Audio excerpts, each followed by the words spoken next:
Pregnancy में सिर्फ एक हेडेक या फिर बॉडी पेन के लिए ली गई पेन किलर भी क्या बेबी को नुकसान पहुंचा सकती है? क्या पैरासिटामोल सच में सेफ है और क्यों कुछ पेन किलर्स प्रेगनेंसी के आखिरी महीनों में कंप्लीटली अवॉइड करने की सलाह दी जाती? अगर आप प्रेग्नेंट हैं या फिर प्रेगनेंसी प्लान कर रही हैं तो इस वीडियो को एंड तक जरूर देखिएगा, क्योंकि एक छोटी सी मेडिसिन भी प्रेगनेंसी के अलग अलग ट्राइमेस्टर्स में अलग तरीके से अफेक्ट कर सकती। सबसे पहले समझते हैं कि प्रेगनेंसी में पेन किलर लेना कितना सेफ है। प्रेगनेंसी के दौरान बॉडी में बहुत सारे हार्मोनल और फिजिकल चेंजेस होते हैं। इसी वजह से जो मेडिसिन आप प्रेगनेंसी से पहले बिना किसी टेंशन के ले लेती थी, जरूरी नहीं कि वो प्रेगनेंसी के दौरान भी उतनी ही सेफ हो। तो इस पर वेरीफाइड जानकारी लेने के लिए हमने बात की Mother's Lab IVF Centre New Delhi की मेडिकल डायरेक्टर और IVF expert doctor Shobha Gupta से। एक सिंपल हेडेक, फीवर या फिर बॉडी पेन के लिए पेन किलर लेना भी प्रेगनेंसी में सोच समझकर और डॉक्टर की एडवाइस के बाद ही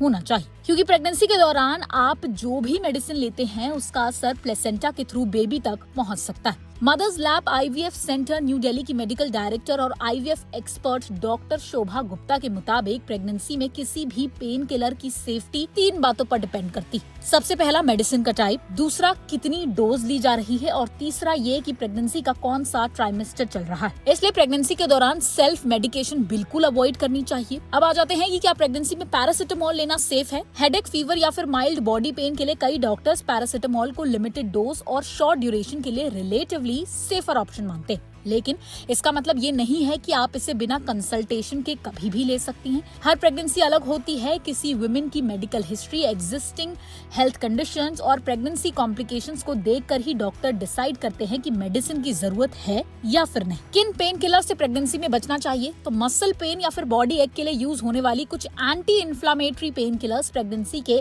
सेकेंड हाफ और स्पेशली थर्ड ट्राइमेस्टर में अवॉइड करने की सलाह दी जाती। एक्सपर्ट के मुताबिक इन मेडिसिन का इफेक्ट बेबी के हार्ट डेवलपमेंट, किडनी फंक्शन और एमनायोटिक फ्लूइड की क्वांटिटी पर पड़ सकता है। इसी वजह से प्रेगनेंसी के लेटर मंथ्स में डॉक्टर इन मेडिसिन को प्रिस्क्राइब करने से बचने की कोशिश करते हैं। अब आ जाते हैं कि स्ट्रॉन्ग पेन किलर्स कितनी सेफ है। तो अगर बात करें स्ट्रॉन्ग प्रिस्क्रिप्शन पेन किलर की, तो इनका यूज सिर्फ तब किया जाता है जब डॉक्टर को लगे कि मेडिसिन का बेनिफिट उसके रिस्क से ज्यादा है। इन मेडिसिन को बिना प्रिस्क्रिप्शन लेना माँ और बच्चे दोनों के लिए हार्मफुल हो सकता है। कई प्रेग्नेंट वुमेन सिर्फ उस वक्त पेन रिलीफ के बारे में सोचती हैं, लेकिन पेन किलर के लॉन्ग टर्म इफेक्ट्स भी देखने को मिल सकते हैं। डॉक्टर के मुताबिक प्रेगनेंसी के लेटर मंथ्स में कुछ मेडिसिन बेबी की किडनी फंक्शन को अफेक्ट कर सकती है, एमनायोटिक फ्लूइड कम कर सकती है, प्लेसेंटा के ब्लड फ्लो को इम्पैक्ट कर सकती है, जिससे बेबी तक ऑक्सीजन और न्यूट्रिएंट्स की जो सप्लाई है वो कम हो सकती है। मदर्स के लिए भी कुछ मेडिसिन ब्लीडिंग का रिस्क बढ़ा सकती हैं, जो डिलीवरी के आसपास सीरियस कंसर्न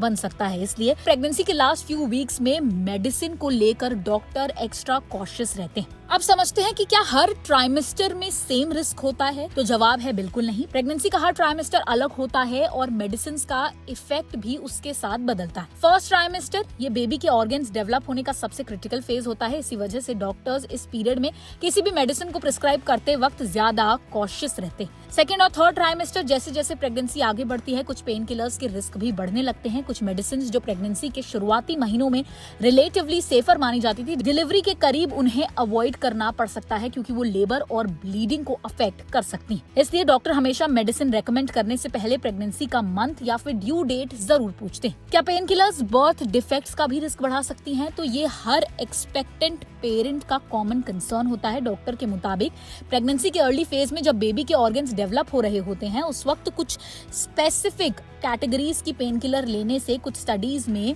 बर्थ डिफेक्ट्स का जो रिस्क है वो बढ़ने की बात सामने आई है। लेकिन इसका मतलब ये बिल्कुल नहीं है कि हर पेन किलर डेंजरस है। रिस्क डिपेंड करता है मेडिसिन की कैटेगरी पर, डोज पर और प्रेगनेंसी की स्टेज पर। इसलिए डॉक्टर हर पेशेंट के लिए अलग रिकमेंडेशन देते हैं। प्रेगनेंसी में पेन को सेफली कैसे मैनेज करें?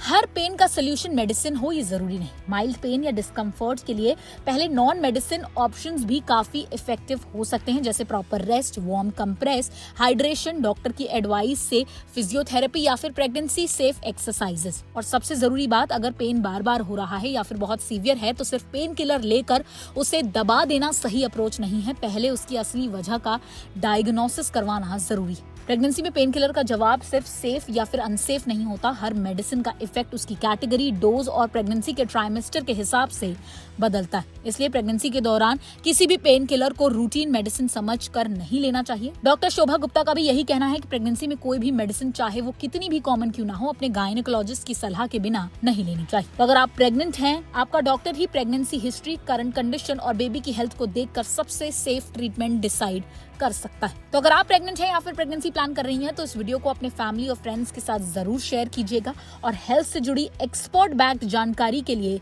चैनल को लाइक, शेयर और सब्सक्राइब करना बिल्कुल ना भूलें।